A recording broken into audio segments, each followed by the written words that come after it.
दोस्तों ये कोसी रिवर, इसका जल स्तर लगातार भारी से भारी कटाव कर चुका है। ये पहले यहाँ से इतना था, इतना इतना कटाव हो गया है। ये हमारी पिछली वीडियोस में आप देख सकते हैं। मैं हमेशा यहीं आके वीडियो रिकॉर्ड करता हूँ, जिसमें साफ पता चल जाता है कि कटाव कितना हो गया। ये यहाँ पे था और फिर ये ऐसे जाता था। वो वाला कोना काफ़ी आगे था, यहाँ पे काफ़ी सारे पेड़ थे। अब काफ़ी कुछ बदल चुका है और वहाँ पे कुछ बह के आ रहा है, वो पता नहीं क्या है।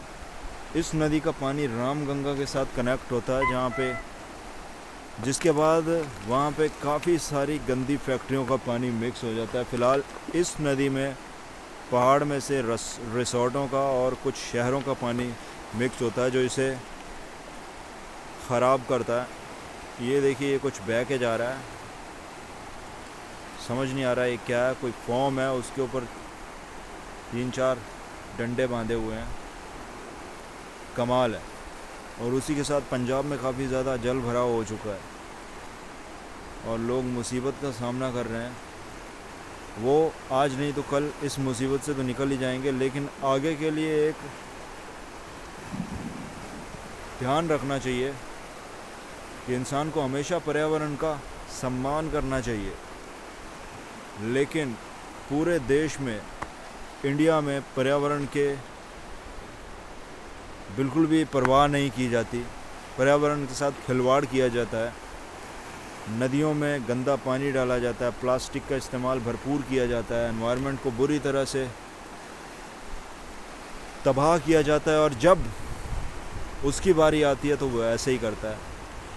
और एक बात और, पर्यावरण का नुकसान कोई करता है और उसका भुगतान कोई और करता है। क्योंकि जैसा कि हम देख पा रहे हैं कि पंजाब में किसानों को काफ़ी नुकसान हुआ है और वो होना तय ही था। गलती मैं करूँगा तो भरेगा भी इंसान ही। इंसान की गलती इंसान को भरनी होगी, चाहे वो जापान में रहता हो या फिर चाइना में या अमेरिका में।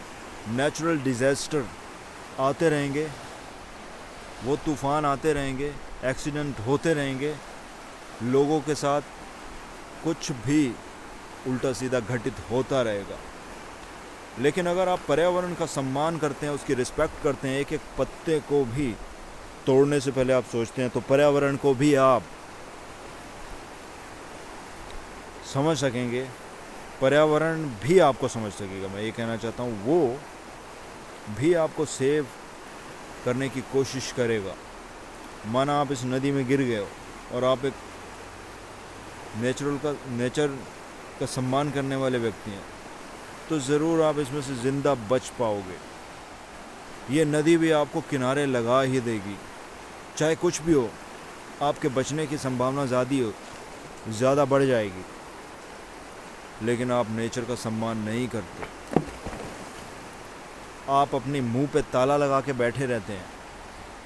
आपके आसपास पेड़ों को काट दिया जाता है, जानवरों के साथ बदसलूकियाँ की जाती हैं, भारी मात्रा में पेड़ों को नुकसान पहुंचाया जाता है और आप चुपचाप बैठे रहते हैं। तो आप इस डिज़ास्टर का शिकार होने के लिए खुद को तय कर लेते हैं। तो मेरी राय यही है कि नेचर का सम्मान करें, पर्यावरण का सम्मान करें। जिस तरह से पंजाब में आज काफ़ी तबाही है, लोग काफ़ी परेशानियों का सामना कर रहे हैं, हालांकि उनकी कुछ खास गलतियां भी नहीं हैं। किसान ख़ास तौर पे, उनको काफ़ी भुगतान करना पड़ा, उनकी फसलें तबाह हो गई। तो आपको भी नेचर का सम्मान करना चाहिए, ताकि नेचर आपको तबाह ना करे। इसी के साथ अब हमें यहाँ से निकलना होगा।